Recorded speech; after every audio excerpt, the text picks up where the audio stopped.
Salut à tous, dans cette vidéo, je vais faire un bilan de la phase 1 et parler des objectifs de la phase 2. Donc d'abord, on va faire un bilan statistique de la phase 1, ensuite je vais parler des points positifs, je vais parler des points négatifs, on va parler aussi des styles de jeu, donc quels sont les styles de jeu qui me posaient le plus de problèmes et quels sont les styles de jeu qui me posaient le moins de problèmes, et à la fin, je vais parler de mes objectifs pour cette phase numéro 2. Et donc, maintenant, si on fait un petit bilan sur les bilans statistiques de la phase numéro 1, j'ai eu 34 matchs, j'en ai gagné 21, perdu 13, 8 perfs, mais c'est pas représentatif parce que j'ai commencé à 556 points, comme je suis arrivé en France en mars et qu'avant je jouais en Allemagne, donc c'était pas le même système de points. Donc bon, les perfs, ça veut pas dire grand chose. Un contre, par contre, lui, il veut bien dire quelque chose, parce que j'ai perdu contre un Pico. D'ailleurs, c'était le premier match du Critérium fédéral, le match de poule, où j'avais l'ambition de monter en D2, parce que c'était Critérium D3. Perdre le premier match, ça m'a bien mis mal, mais bon, j'ai réussi à m'en sortir. Ensuite, un point sur les adversaires, donc j'ai joué contre 1-11, contre qui j'ai perdu, aucune chance. 2-10, je me suis accroché, mais j'ai perdu. Les 9, alors j'en ai battu 2 sur 6, je crois. Les 8, c'est serré, et en dessous, ça se passait bien, mais vous allez voir que, bien sûr, ça dépend, enfin, tout le monde, bah, vous le savez, hein, ça dépend du style de jeu, hein. Les points, ça veut pas tout dire. Et donc, je suis passé de 556 points à 708 points, donc je suis content pour cette phase 1. Maintenant, si on regarde les points positifs, par rapport à la technique, d'abord, j'ai réussi à développer mes démarrages top coup droit sur troisième balle.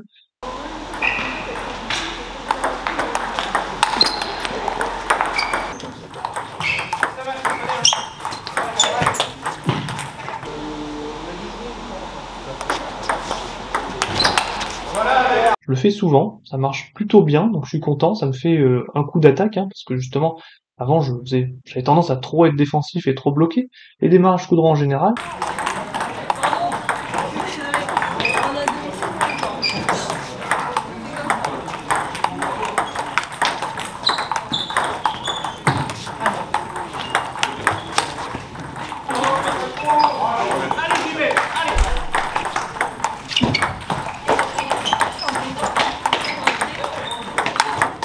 ça se passe plutôt bien aussi.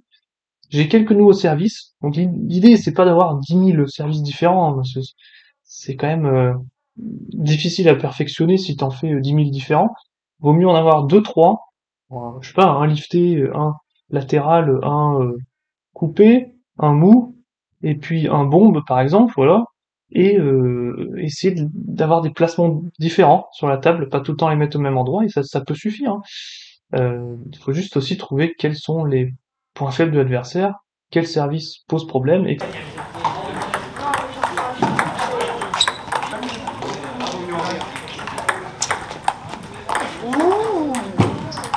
eh ben, dis-moi.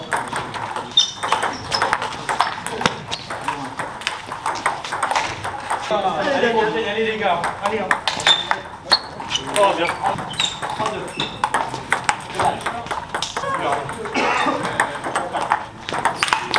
En tout cas, c'est cool.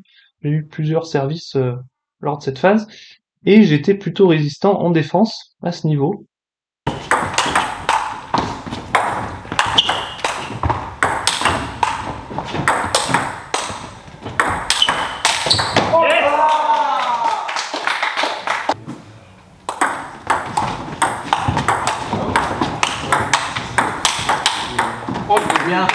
Ce qui m'a permis de gagner quelques points. Niveau mental, pas de craquage. Alors oui, c'est vrai que c'est l'aspect mental au ping, c'est compliqué. Donc je suis content de m'être battu à chaque fois sur tous les matchs. Les points négatifs maintenant, niveau de la technique, beaucoup de mal sur les remises. Alors ça fait...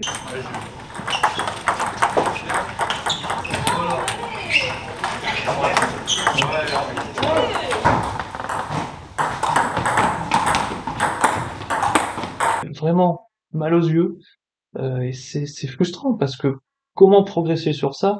Bah déjà, faut comprendre les services adverses, hein, comprendre la rotation de la balle. Si l'adversaire fait un service, par exemple marteau, un service marteau, dans quelle direction la balle va aller en fait? Est-ce qu'elle va, quand je fais une remise, plutôt avoir tendance à aller sur son coup droit ou sur son revers? et donc c'est à moi après d'adapter le geste.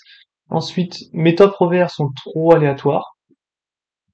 J'ai tendance à reculer. Alors oui, ça m'a permis de gagner quelques points, mais c'est dangereux parce que je perds un peu le, le, le contrôle du point en fait, parce que c'est l'adversaire qui décide, qui est proche de la table et qui va décider un peu de la direction. Il va pouvoir mettre de l'angle, et moi, si je suis loin, ben, il faut vraiment beaucoup bouger ou alors faire un joli coup, ce qui est compliqué. Toucher de balle moyen. Alors ouais, ça c'est un de mes problèmes. Le toucher de balle. Je fais des top frappés, oui, mais alors vous voyez sur mes poussettes ou dès que j'essaie de faire des top rotations, j'ai peu de toucher de balle. Et ça se voit aussi sur les remises, hein, c'est lié. Et ça, c'est quelque chose qu'il faut que je travaille. Mental, point négatif. Confiance, pas toujours là.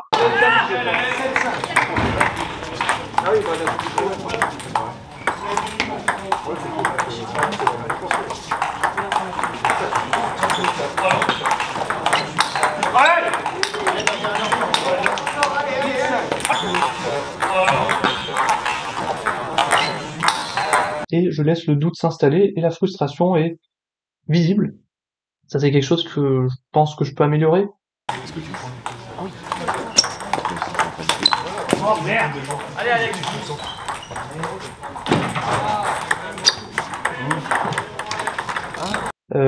D'y croire jusqu'au bout et puis de pas montrer à l'adversaire que eh ben, je suis frustré parce que justement c'est lié, hein. D'abord je doute et ensuite je me frustre. Niveau tactique, point négatif, aucun schéma de jeu. Donc ça je l'avoue, et c'est pas quelque chose que j'ai appris ou travaillé pour le moment, et c'est pour moi une étape suivante, parce que c'est important, au moment de servir, de pouvoir déjà un petit peu estimer où la balle va revenir. Parce que sinon, actuellement là ce que je faisais, c'est que je servais et hop, on va voir où elle va arriver. Je savais pas si j'allais faire un revers au coup droit, et souvent je suis pris par surprise, par un retour plutôt inattendu, ou voilà.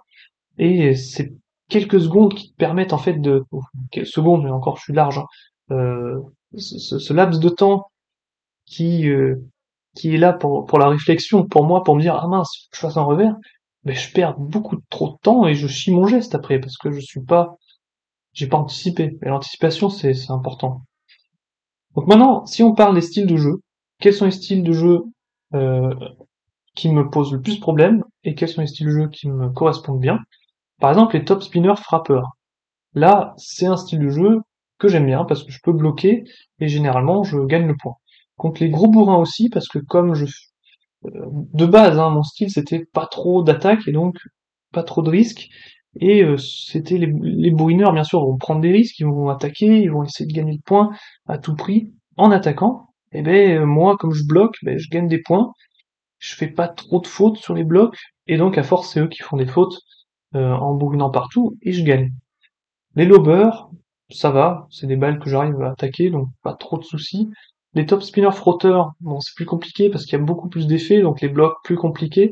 Mais si j'arrive à bloquer, bah, elle revient aussi de manière difficile à renvoyer pour l'adversaire, donc c'est moyen. Les pousseurs, tout dépend du style de poussette. Il y en a que j'arrive à attaquer, d'autres des poussettes surtout courtes qui me posent problème. Les bloqueurs, bon j'en ai pas vu beaucoup dans cette phase 1. Les claqueurs, les claques, c'est plus compliqué pour moi à défendre, quand ça me met dans les barrières en fait. Si je suis trop loin de la table, là j'arrive pas à défendre. Les cols, les joueurs collés à la table qui ont tendance du coup à, à jouer les angles, hein, et moi si je recule, bah, c'est plus compliqué, je dois bouger beaucoup, faire des déplacements latéraux, faire de beaux gestes pour mettre en danger l'adversaire, donc j'aime pas trop. Les moelleux, alors ceux qui jouent en balle molle, tout dépend là aussi. Si c'est un moelleux combiné avec un style atypique, donc des balles écrasées vraiment, je connais certains joueurs comme ça, qui ont des jeux atypiques, et des balles vraiment qui me posent problème.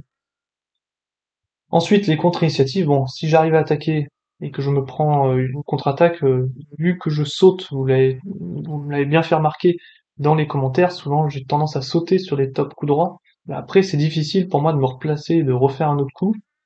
Les atypiques, ça j'ai du mal parce que c'est des balles qui arrivent, donc des balles bizarres tout simplement. On va dire ça comme ça. Et comme j'ai pas un bon toucher de balle, ben, ça me perturbe. Et les crabes, j'ai beaucoup de mal contre les crabes parce que donc les crabes c'est les picots ou les anti-top, hein. Ça inverse l'effet. j'ai du mal à sentir la quantité d'effets, j'ai du mal à attaquer en plus en général, sur un jeu qui est assez standard, où il n'y a pas trop de variations d'effets, ben là, avec les variations d'effets, j'ai du mal, et faut que je travaille sur mon toucher de balle. Maintenant pour finir, les objectifs de la phase 2. En termes de points, je me suis dit allez, on va essayer de viser 800. Ça va être compliqué, mais autant mettre un petit challenge, hein, si j'y arrive pas, ben c'est comme ça. On verra bien. Niveau physique, j'aimerais bien progresser un peu sur les déplacements latéraux, notamment pour attaquer un peu plus du coup droit, un peu plus pivoter pendant les points. Améliorer mon toucher de balle, niveau technique, donc ça oui, c'est-à-dire les remises aussi, ça englobe pas mal de trucs, hein, mais bon, on va voir. Tactique, premier schéma de jeu, comme je disais, j'aimerais bien faire des services, un peu anticiper où elle va arriver, et du coup attaquer. Donc ça, c'est service plus enchaînement. Et niveau mental, améliorer mon aura, donc là, je pense à Hunter x Hunter, un animé où, voilà, Dragon Ball, où j'aimerais euh, que du coup les adversaires se disent ok le gars il est chaud, euh, bon, on va voir si je vais y arriver, c'est vrai que je suis pas celui qui est le plus qui gueule le plus à la table, hein, je suis assez calme, et je pense que je gagne un point ou que je perde, je peux améliorer mon aura, allez, on va appeler ça comme ça, mon langage corporel. Merci d'avoir suivi, on se retrouve bientôt pour le début de la phase 2. Je vous souhaite à tous un bon début de phase, et puis on se retrouve bientôt pour de nouvelles vidéos autour du ping. À la prochaine.